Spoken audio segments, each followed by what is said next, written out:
Cordyceps brain infection was not content with mere survival, it sought perfection.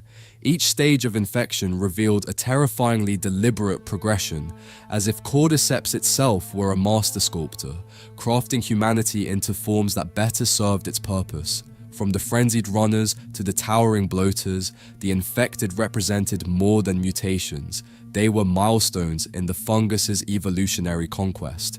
At first, survivors assumed that the infected were mindless predators, but closer observation revealed unsettling patterns. Runners displayed rudimentary pack behavior, coordinating their attacks with unnerving precision. Stalkers hunted with calculated stealth, lying in wait for the perfect moment to strike.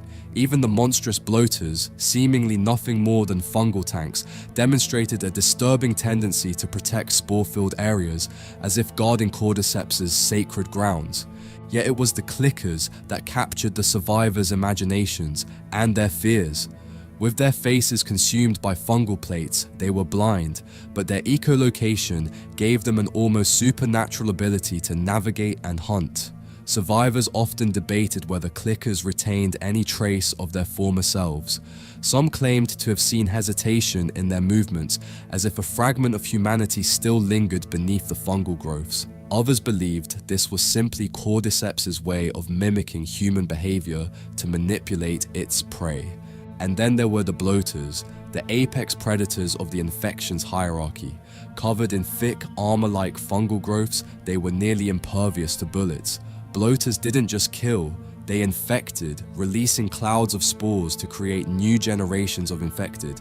Their grotesque forms were both a warning and a promise. Cordyceps was always evolving, always adapting, and always ready to push its limits further. Among the infected, myths and legends began to emerge. Survivors whispered of shamblers, creatures that thrived in damp environments, spewing acidic spores that burned flesh and lungs alike.